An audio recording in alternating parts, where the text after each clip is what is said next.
رب العالمين والصلاة والسلام على رسول الله وعلى آله سبحانك لا علم لنا إلا ما علمتنا إنك أنت العليم الحكيم وصلى اللهم على سيدنا محمد وآله وصحبه وسلم. أشهد أن لا إله إلا الله نستغفر الله نسألك الجنة ونعوذ بك من النار. أشهد أن لا إله إلا الله نستغفر الله نسألك الجنة ونعوذ بك من النار. أشهد أن لا إله إلا الله نستغفر الله نسألك الجنة ونعوذ بك من النار. اللهم إنك عفو تحب العفو فاعف عنا. اللهم إنك عفو تحب العفو فاعف عنا. اللهم إنك عفو كريم تحب العفو فاعف عنا يا كريم العفو. بسم الله الرحمن الرحيم. Alhamdulillah, yesterday we began our class on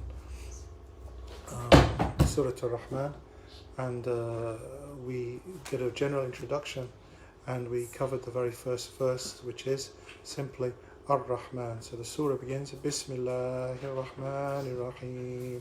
Ar-Rahman Allama al-Quran Khalaqa al-Insan Allamahu al-Bayan. So these are the first verses, and the first word Ar-Rahman, translated as the most gracious, the most merciful, the compassionate, the beneficent, the most beneficent, the Lord of mercy. And we went into some detail about what that might mean and why those different translations, what the appropriateness of those different translations, and how they draw on the Christian understanding of grace, which in itself is not a difficulty, because obviously the biblical understanding and the Quranic understanding is of the same God in this sense. And we talked a little bit about that, and 2 points that I'd just like to remind ourselves as a matter of revision from what we mentioned yesterday. Was the first one that this surah is described as Urus al-Quran, and I translated it as the bridegroom of the Quran, but I also mentioned that the word Urus doesn't necessarily refer to just the female, but is actually both the male and the female, so the bride or the bridegroom of the Quran. And we talked about the reasons why this is so important, or this word is used, is because the Quran has this particular surah has a poetic nature. It has almost hypnotic nature in the way that it addresses the spirit and addresses the soul, that many a person is attracted to this particular surah of Quran beyond, in a way that is different to all other verses of Quran. The simple appearance on the page, the sound of the surah, and I was reminded just before starting this dars of a good friend of mine from Nottingham, who, alhamdulillah, I had the good fortune to spend some time during the latter days of his father's life, and he just reminded me that his father, this was his most beloved surah to him, and the reason was because of this one particular verse that's repeated over and over again. فَبِأَيِّ آلَاءِ رَبِّكُمَا تُكَذِّبَانِ. And so he was sharing the experience that I had with my own father, and may Allah bless them both. So this was the first point, one of the points I wanted to recap on. And the second was the difference between the meaning of Ar-Rahman, inclusive, the one giver of inclusive mercy, the one who gives gifts and blessings to those who deserve it and those that don't deserve it, and Ar-Rahim, who targets specific mercies to specific people out of an act of love and kindness. And I asked everybody to reflect for a few minutes yesterday on the difference between these, and I think it's worth doing that again, because reflecting on the gifts that we've been granted can only increase your love for God, love for Allah subhanahu wa ta'ala, and your gratitude towards Him, which will be the reward of which is immense. It's an action of the heart. So I'll just spend a minute or two thinking again about those own blessings to me. Again, the more general blessings are the fact that we're alive, the fact that we're living in a time where we have opportunities like this, where I can speak to people, my beloved brothers and sisters, in all kinds of places who I wouldn't have had that opportunity to share this experience with, and the blessing and effect of the internet. these are general blessings which go to everybody, whether they are available to many people, most people. Rain is the example I gave yesterday, which is a blessing which Allah subhanahu wa ta'ala, God Almighty he doesn't choose who he chooses, but he doesn't differentiate in terms of who he loves and who he doesn't by whether he gives them rain.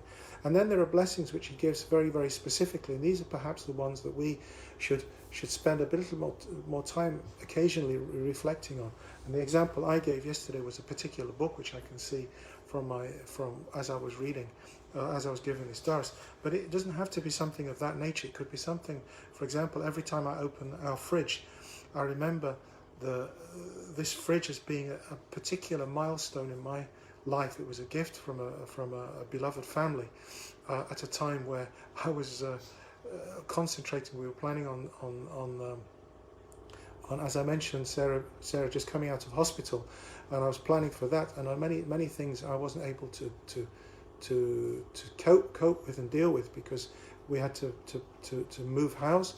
And then alhamdulillah, there were certain people who just came in at that moment and just bought things for me. And it wasn't the fact that they bought them, it's the fact that they cared so much. So every time I open the fridge, I can think of Allah subhanahu wa ta'ala as being Ar-Rahim, because this fridge is from Allah subhanahu wa ta'ala, a gift to me, Abdul Aziz.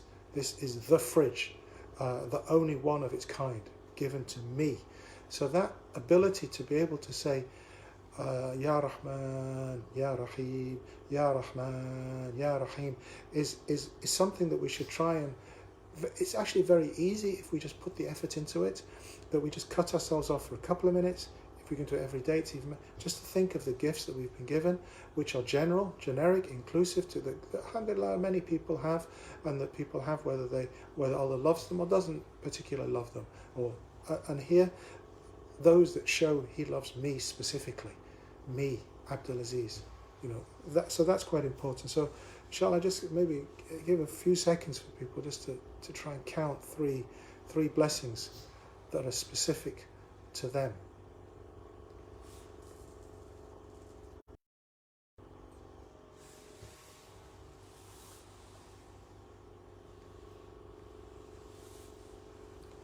And ask Allah subhanahu wa ta'ala to increase them, those gifts and blessings to each one of that thought those things, and may Allah continue to bless them and continue to increase them. So Ar-Rahman, that's the verse how the surah begins, and that's the name of which the surah is given. So Ar-Rahman, the most gracious, or the most beneficent, or the most merciful. Allama al-Quran, khalaqa al-insan. So it is He who has taught the Quran. That's the translation used by Yusuf Ali. And the other one that I was referring to, of Dr. Muhammad Abdul Halim, it says, it is the Lord of mercy, the first verse, Ar-Rahman, who taught the Quran, the second verse. And then both have the same, and almost all of the translations say the third verse is the same. He created man, or he created man. And I use the word man rather than human, because there are some differences of who this might refer to. So, but we're going to come to that inshallah. So here, these are the first three verses. Ar-Rahman, the most beneficent, the most merciful. Allama al-Quran, taught the Quran. Khalaqa al-insan, created humankind. Right, let's go to the second of those verses. So who is Ar-Rahman? Ar-Rahman does all of the following things. And I said specifically that Ar-Rahman is for everybody, not necessarily targeting specifically the believers, or targeting specifically the people that obey Him, or specifically the prophets, or specifically it's Ar-Rahman is for everybody. So it's interesting that the first gift that He mentions in this surah, Allama al-Quran, He taught the Quran. So here the Quran is a gift to all of humankind, and that's worth contemplating in this particular month of Ramadan, because at the beginning of Ramadan we hear many people reciting in the verse شهر رمضان الذي أنزل فيه القرآن هدى للناس وبينات من الهدى فمن شهد منكم الشهر فمن شهد منكم الشهر فليصم, which is the verse in which it commands us that in the month of Ramadan that we should, فَمَنْ شَهِدَ مِنْكُمُ الشَّهْرَ, whoever witnesses this month, فَلْيَصُمْ should fast. It's a command to fast, which begins at the beginning of the surah, at the beginning of the verse, so to speak. يَا أَيُّهَا الَّذِينَ آمَنُوا كُتِبَ عَلَيْكُمُ الصِّيَامُ, that this fast has been prescribed for you, كَمَا كُتِبَ عَلَى الَّذِينَ مِنْ قَبْلِكُم, as it has always been prescribed for those that follow before. And then going to this specific, which addresses us, شهر Ramadan, this month, الذي أنزل فيه القرآن, in which the Quran was revealed, هدى, guidance, للناس, for all of humankind. So here, this reference in Surah Al-Baqarah, the second chapter, the chapter relating to the cow, Surah Al-Baqarah, it mentions that the Quran is a guidance. It was sent down in this month as a guidance to all people, not to the Muslims. Hudan linnas. It's a guidance to all people. In this surah that we're referring to, studying today, Ar-Rahman allama al-Quran. Ar-Rahman is the one who taught the Quran. Again, implied in the word Ar-Rahman, in the name Ar-Rahman, he's Ar-Rahman for everybody. Ar-Rahman al-Dunya wa Rahim al-Akhirah. Ar-Rahman is for everybody. But then taking it a little bit further in the surah that we just referred to about fasting, شهر رمضان الذي أنزل فيه القرآن هدى للناس وبينات من الهدى والفرقان. Now it talks about three levels. The Quran is هدى للناس, is a guidance for all people, regardless of what they believe. There is guidance in it. هدى للناس وبينات من الهدى. وبينات من الهدى. The word bayin, or comes from the word bana. Bana means to divide, or to separate, or to make plain. And so one would use the sentence banat bit talaq. This is what the Lisan al-Arab, so to speak, the classic Arabic dictionary quotes. Banat bit talaq means that she was separated through divorce. So bana means that this gap came between the spouses. So bayna means something between.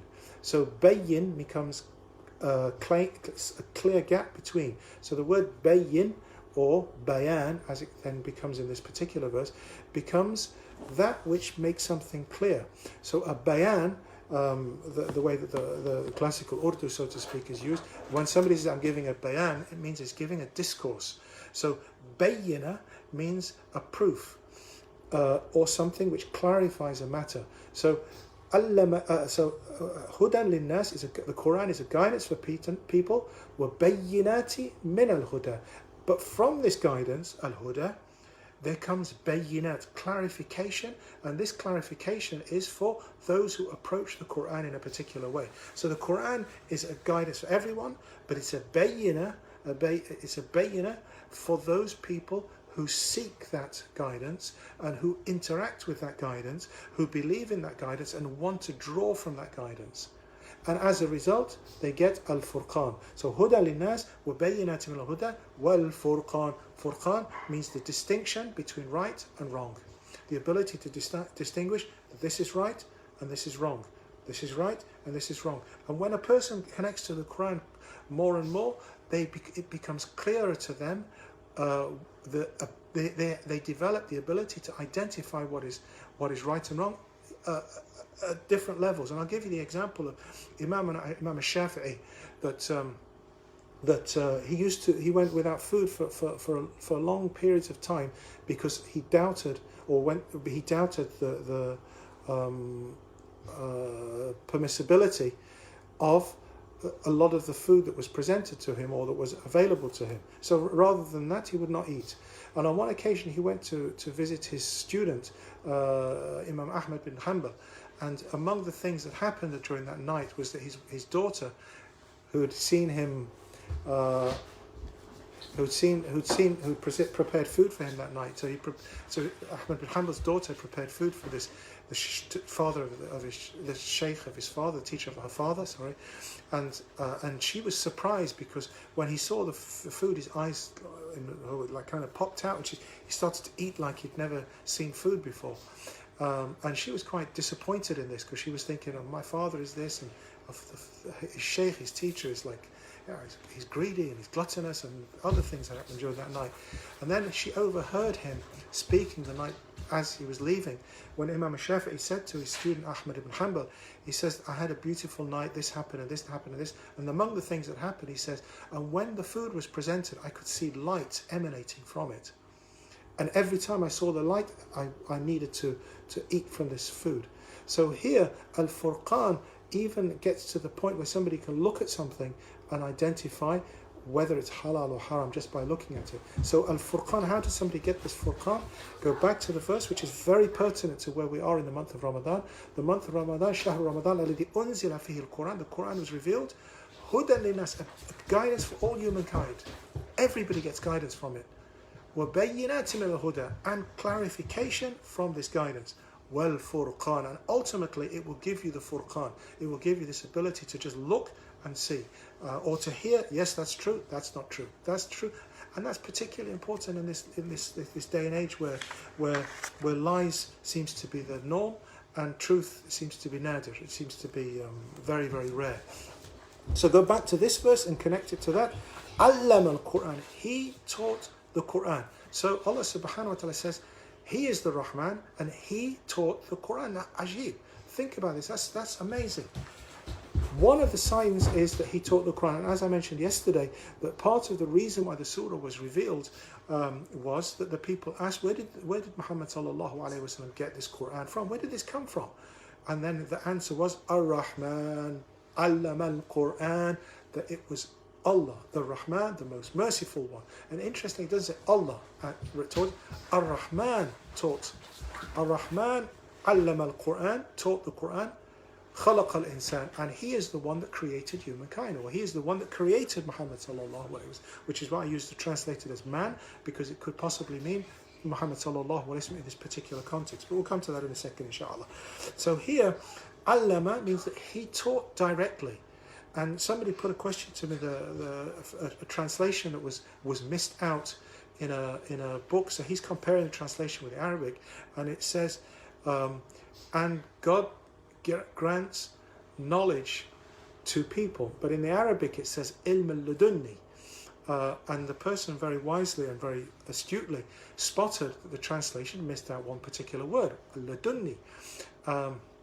And so he wrote to me, he says, why has your friend and mentor and teacher, our Shaykh Dr. Mustafa Badawi, missed out this word? Was it mistaken? Not suggesting it was a mistake, but was there a reason for it, and what does it mean? And then I pointed out, actually he didn't, in the context, it's the correct translation.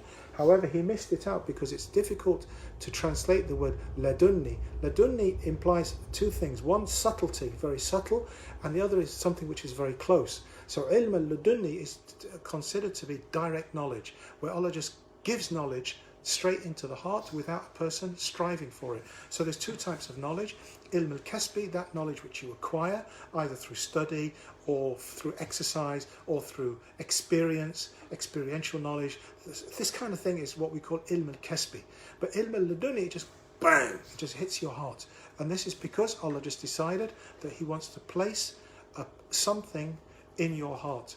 And it's not revelation in the sense of prophetic revelation, but it is divine inspiration, and it is divine guidance and divine knowledge. And this is what is meant, again, going back to the verses related to the month of fasting. Why is fasting being prescribed? It says, Ya ayyuhalladhina amanu kutiba alaykumus siyam, fasting has been prescribed for you, kama kutiba ala alladhina min qablikum, as it has been prescribed for those that came before you, la'alakum tattaqun, so that you can get inner peace, righteousness, you can get this awareness in your heart of who Allah subhanahu wa ta'ala is. So the purpose of fasting is so that you can get this inner feeling of your Lord, of your inner awareness of your Lord.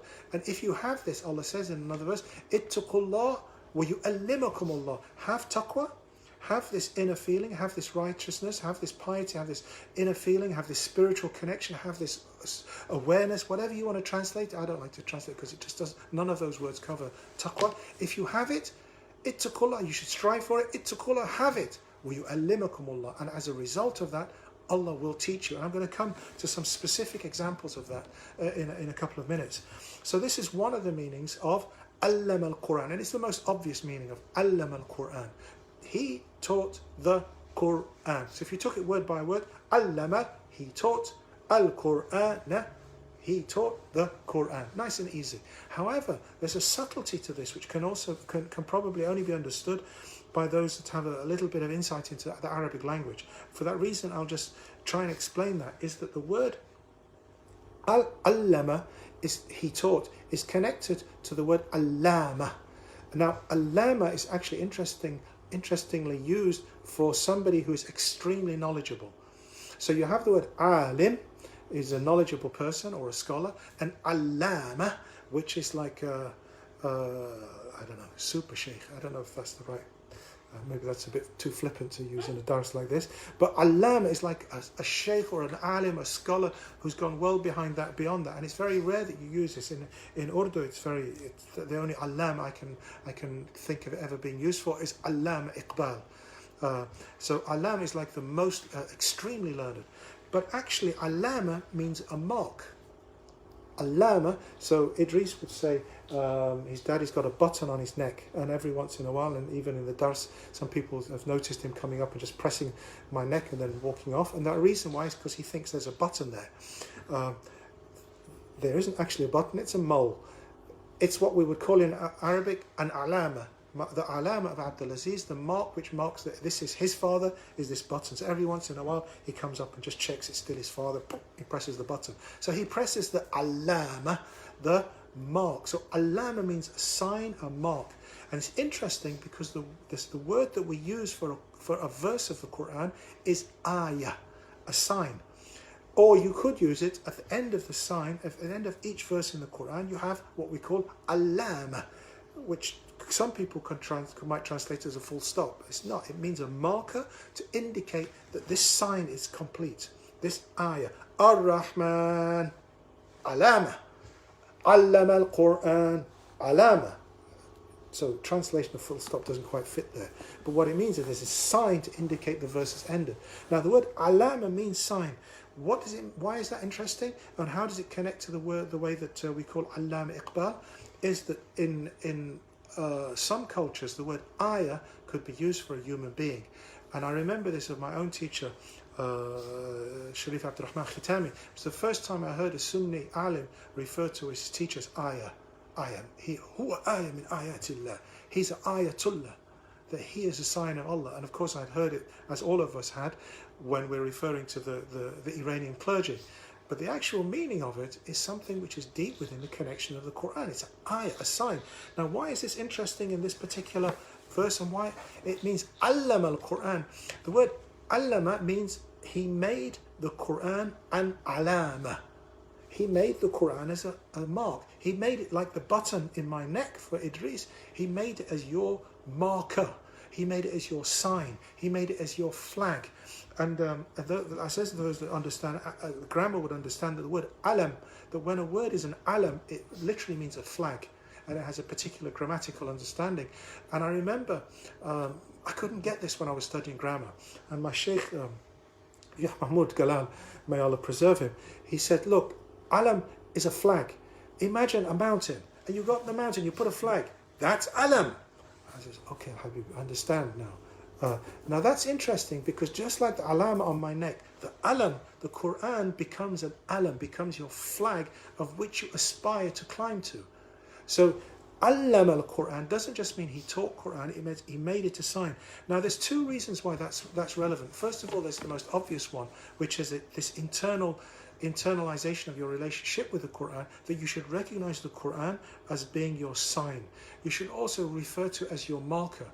But when we talk about the Prophet ﷺ, which is possibly what the next verse means, it refers to خَلَقَ الْإِنسَانِ, that Allah created humankind, or as I would like to translate it in this particular context, He created the man, or He created a man, and the man He's referring to is Muhammad ﷺ. So what's going on here? They come to the Rukn al-Aswad, to the black stone at the Kaaba, and this man is reciting these verses. Ar-Rahman, allama al-Quran, khalaqa al-insan, allam, and he goes, فَبِأَيِّ آلَاءِ رَبِّكُمَا تُكَذِّبَانِ. And they say, what is this? And then they reflect. If they understood Ar-Rahman, allama al-Quran, he made this thing that is happening, this verse, this surah, with this man, as a sign of who he is. Allah subhanahu wa ta'ala, who indeed was the one who had built the Kaaba, who had established the Kaaba on this earth. طيب. So it also refers to that same relationship, because the surah before this, and we talked about the surahs that come after it, the Surah Ar-Rahman, Surah Al-Waqi', and Surah Al-Hadid. The person that reads these surahs regularly has been, it will be known in the malakut, in the unseen world, as Sakin Jannat al-Firdaus, that the one who resides in the highest heaven. So the one before this is called Surah Al-Qamar, the surah of the moon, and that surah, اقتربت الساعة وانشق القمر. The surah begins, is the hour has approached, وانشق القمر, and the moon has split. What does this refer to? It refers to when the people, those very same people that were being addressed by Surah Ar-Rahman, they came to the Prophet sallallahu alaihi wasallam and says, if you're a prophet, then do some that super miracle, that big miracle, like a physical thing, where we know that you've got the creation at your hands. So he pointed to the moon, and this was witnessed by the believers and non-believers, and the moon split. And then the verse refers to this, اقتربت الساعة وانشق القمر, that the hour has indeed come and the moon was split at his hands.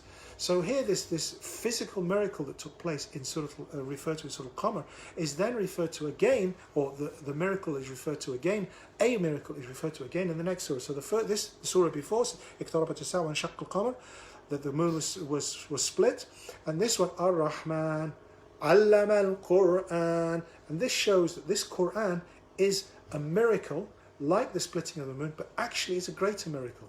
And that's why this surah has such a high status, because it lifts, as I said, it's the Arus al-Quran, it's that which lifts your emotions and drives you towards wanting to meet your beloved. And that's why it's described as the bridegroom or the bride of the Quran. So this concept of being an alama means it's a proof of the greatness of Allah subhanahu wa ta'ala, but also a proof of the Prophet Muhammad sallallahu alaihi wasallam, which then leads us into this next verse, which is خلق الإنسان. And I described that one of the interpretations is he taught خلق الإنسان, he created mankind. And there's three interpretations of who this might be. Three interpretations of one. One is that it could be Sayyidina Adam, which is the more obvious one. He created man, meaning the first man was Adam. Or it could be mankind, humankind generally, and that's clear from the context. Or it could be specifically Muhammad sallallahu alaihi wasallam, and that's less clear from the context, but more from the specifics of this interpretation of this event. Right? Maybe we'll come to that afterwards, because that's the next verse.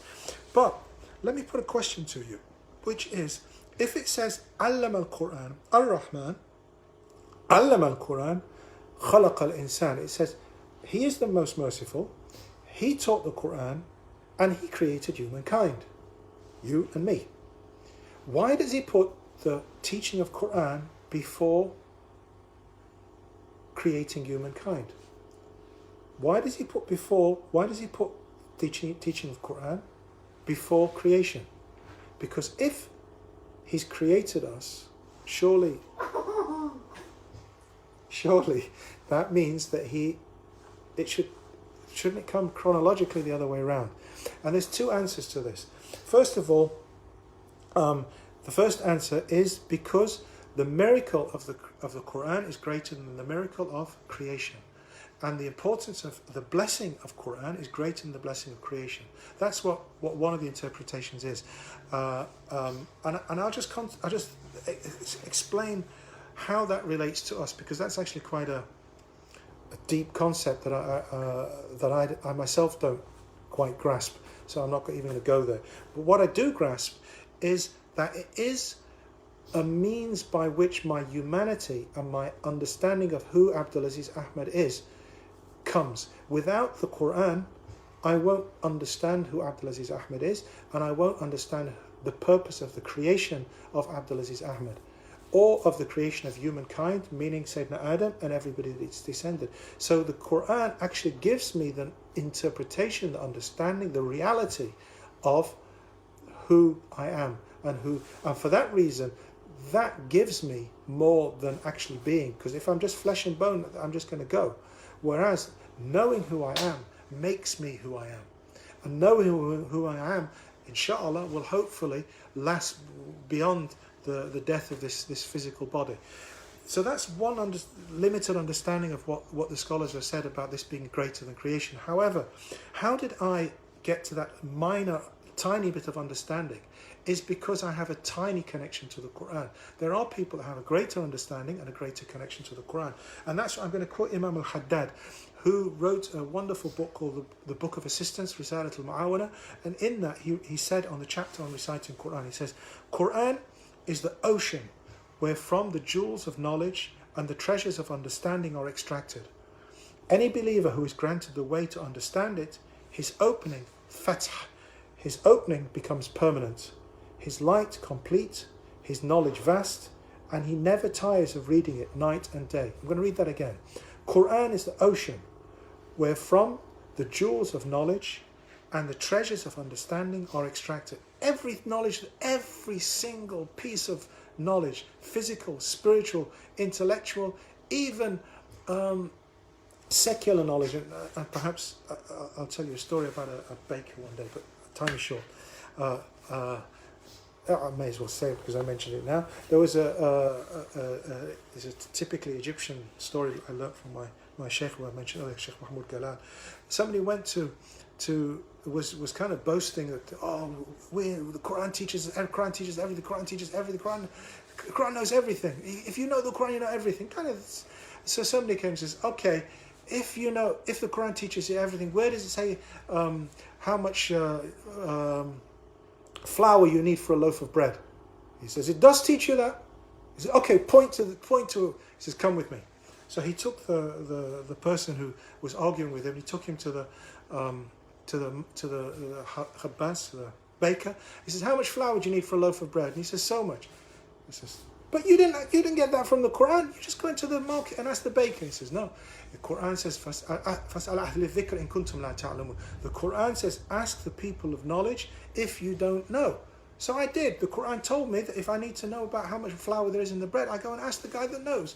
So the Quran guided me to the ayah, the alama, the big sheikh of bread, which was the guy that, the khabbaz, the baker down the road. So anyway, that's perhaps diverting from what Imam al-Haddad had actually intended. But what it means is that the Quran should be your source of knowledge. And if it is your source of knowledge, any believer who is granted the way to understand it, his fath, his opening, meaning the opening of his understanding of God and everything else, becomes permanent. So if your knowledge of God comes through the Quran, it will always be there. It will be permanent. If it comes from something else, it will come and go. But if it's from the Quran, it will be thabit. It will be permanent. His light complete. And you'll be able to see that person, and that person will be able to see with light. His knowledge, vast, and he never tires of reading it night and day. Now, then Imam al-Haddad in the Arabic, then he quotes from the Shaykh of Mashaykh, Abu Madyan al-Maghribi, or as they call in among the Shadhlis, Abu Madyan al-Ghawth. He says, لا يكون مريدا لا يكون المريد مريدا حتى يجد في القرآن كل ما يريد. لا يكون مريدا حتى يجد في القرآن ما يريد. And this means that the spiritual aspirant, the person who's seeking the spiritual path, will not really be a spiritual aspirant unless he finds in the Quran everything he aspires to or he seeks. He cannot be a seeker unless he finds in the Quran everything that he seeks. In other words, when you say, I'm a Shaykh, I follow Shaykh so-so, that's nonsense. If you're following that person, you're following them because they represent the Quran and they embody the Quran and they are the alama, what did I say? The very learned or super Shaykh, meaning that the Shaykh, alama, the marker, the miracle of the Quran they become an ayah, and that person becomes not, you don't aspire, you don't follow them because they are of who they are, but because of their connection to the Quran, and they give you that connection to the Quran through their connection to the Prophet Muhammad sallallahu alaihi wasallam, who is the khalaq al-insan that's referred to in this. Okay, that's the first meaning about the greatness of the second is this connects to that particularly in that he puts the word Allama al-Quran before Khalaq al-Insan because according to Abu Sahl al-Tustari, I think, Abu Sahl al-Tustari, he says Allama al-Ruh al-Quran qabla al-Jasad. He says that Allah taught the Quran before he taught the body. So the body didn't need to be in existence for the Quran to have been taught. So he taught the Quran the body. And he gives many verses that connect to this. Among them, and I'm not going to go into this to do too much. One of the verses, وَأَوْرَثْنَا الْكِتَابَ الَّذِينَ اصْطَفَيْنَا مِنْ عِبَادِنَا. But perhaps maybe there's a line of poetry which he also quotes, which is explains it a bit further. And this, I think, many of us will understand and relate to, because when certain times we've connected to the Quran at a level which is not through the intellect, not even through the sound, but there's something that connects us to it, which knows that this is truth, even if you don't understand the words. And that verse of poetry, أتاني هواها قبل أن أعرف الهوى فصادف قلبي فارغا فتمكنا. He says that the breeze came to me before I knew what the breeze was, and it overwhelmed my heart and then took residence. What this means is that feeling that my good friend Ronak, who sent me this message about his father, when he was referring to his father's connection to that particular verse, my father's connection to that particular verse was something which was beyond the physical. And it's interesting that on the grave of Ronak's father, it says, the verse, فَبِأَيِّ آلَاءِ رَبِّكُمَا تُكَذِّبَانِ. So even in his grave, that verse is an alama, a sign, a marker of who this person was. And it's a connection. And when he says that he knew this before he heard, there are people that have heard the Quran and says, yes, I believe that, before they even know what it means. And that's why the concept of knowing the Quran with your heart is to do with a kind of knowledge which is beyond study, beyond the sort of thing that we're communicating here. Some of the stuff that I'm communicating is just words, but hopefully there'll be some kind of communication between us, because if your intention is pure and my intention is pure, something will connect between us which is beyond the words that I said. And that, when it's referring to the Quran, will open up meanings of the Quran, and that's what I pray happens here. Anyway, there are Allama al-Quran, I'll give you two examples to finish with, which are both practical, real examples from my life. One of them is a Scottish friend of mine, and may Allah preserve him and his family. I think I've told this story a couple of times. I took these two guys, and now not being nationalists, one of them was Scottish and one of them was English. Both of them, what you might call in Ulugora, converts. They were one white Scottish and one white English, converts to Islam. They'd grown up in a Christian households or non-Muslim households. Both of them came to the Deen, came to Islam. Both of them happened to marry Pakistani girls. Both of them ended up going for Umrah, and I ended up teaching both of them Quran in the city of Mecca. And one of them, alhamdulillah, I was teaching alif, ba, ta, a, ba, ta, ka. And he, alhamdulillah, he got it, really got it. And this, alhamdulillah, the brother was, he just got it. Alhamdulillah, by the end of the 2 weeks we were together, he could read the Quran, he'd memorized a couple of surahs, and he just shot off. And so when Allama al-Quran, alhamdulillah, it wasn't me that did it, Allah taught him. However, the other guy, the Scottish guy, he just didn't get anything. And he just didn't seem to get anything. Alif what? Ah. Say ah. Ah. I. And I just didn't get through to him. He just, alhamdulillah, and I love him. But in terms of his ability to take in what I was teaching, he had nothing. And alhamdulillah, I loved him, and we just practiced, and I was quite happy with never getting beyond alif ba ta. And then alhamdulillah, when we returned from the UK, from the Umrah from Mecca, he was kind of really lifted, and alhamdulillah, so was his wife, and they enjoyed the time that we had together, sort of sitting as almost like a family, and they continued this. And one day his wife called me, and she says, my husband, he's been telling me this about the Quran, Is it true? And he'd been giving, every time they sat down, they opened the Quran and they'd read from the translation in English. And he'd explain these verses. And she said, does it? And I said, that's exactly what the commentary says. And at that time, I was studying some texts of Quran, commentary on Quran exegesis, Tafsir in Arabic. I was studying Tafsir and I thought, he's just explained exactly what Shaykh al-Qurtubi had said in his exegesis. So I spoke to him, I met him, I said, so what does this verse mean? He gave me this long explanation. And I thought, that's exactly what al-Qurtubi has just said. Then he gave me this other and it was exactly what Ibn... And I said, where did you get this stuff from? And he says, isn't it obvious? And then I looked at it and I realized this guy has got no letters, alif, ba, ta, to understand the Quran. He doesn't know the Arabic words, but his ability to understand the Quran has come from somewhere which I don't know where it was.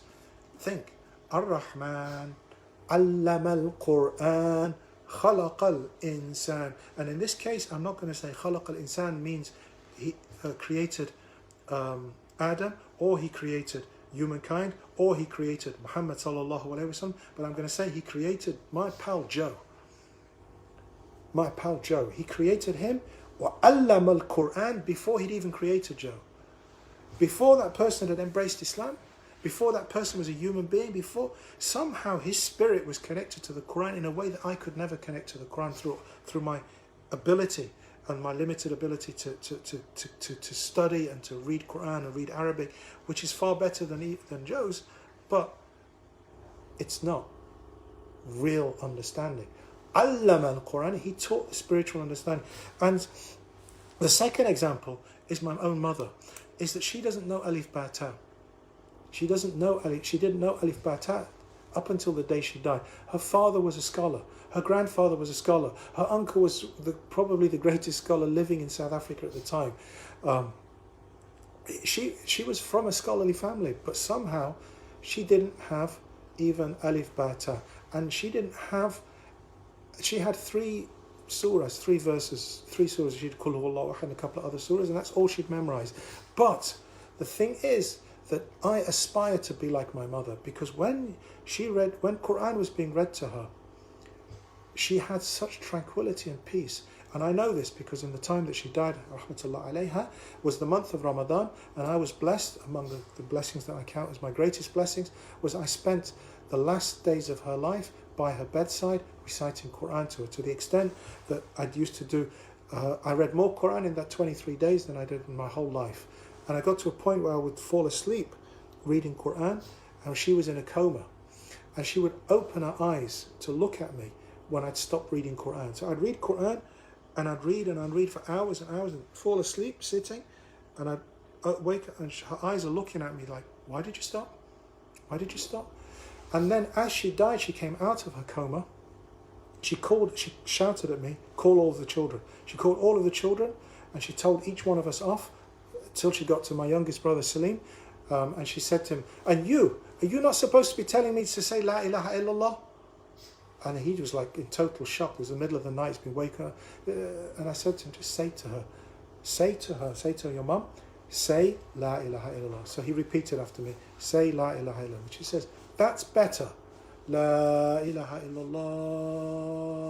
And then she went back into a coma and died. And I know that, alhamdulillah, I was blessed to have given her a few gifts over my years from when I was quite young. Alhamdulillah, I used to save my pocket money and buy a grapefruit on Sundays for her. But the gift that she says was the greatest was a cassette which contained Surah Ar-Rahman. A gift of the Surah Ar-Rahman, translated the verses, and she says this was the most beautiful thing that I'd ever given her. So here, her connection to the Quran was not through alif ba ta, nor was Joe's through alif ba ta. It was through some spiritual connection to the Quran. So allama al-Quran, khalaqa al-insan. He created you, but he taught you. He gave you something within you which you need to nurture. So that teaching, that spiritual being within you, you know what I'm talking about. If you allow that to come out in this month of Ramadan, in your connection to the Quran, you will see openings you will not imagine, because this Quran is not something that you're taught to the body, but is taught to the heart. So that's the meaning of the first three verses. Ar-Rahman, علم القرآن خلق الإنسان. And then the next one, علمه البيان, and he taught him the bayan, the clarity or the clarification of this. And there are lots of meanings to that and many implications to that, but the time has run out, and I pray that inshallah ta'ala we get an opportunity to look into that a little bit further on Thursday at the same time. So inshallah I pray that we're united on that time, and that Allah benefits us by what we've learned. Allah manfa'na bima 'allamtana wa 'allimna alladhi yanfa'ana, and that he teaches us that which will benefit us. ونسألك التمسك بكتاب الله, we ask Allah to be able to the opportunity to follow the Quran. ونسألك الرضاق والجنة, and we ask his pleasure and his Jannah.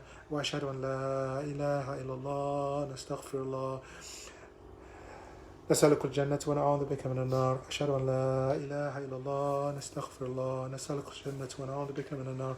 أشهد أن لا إله إلا الله نستغفر الله نسألك الجنة ونعوذ بك من النار. اللهم إنك عفو تحب العفو فاعف عنا.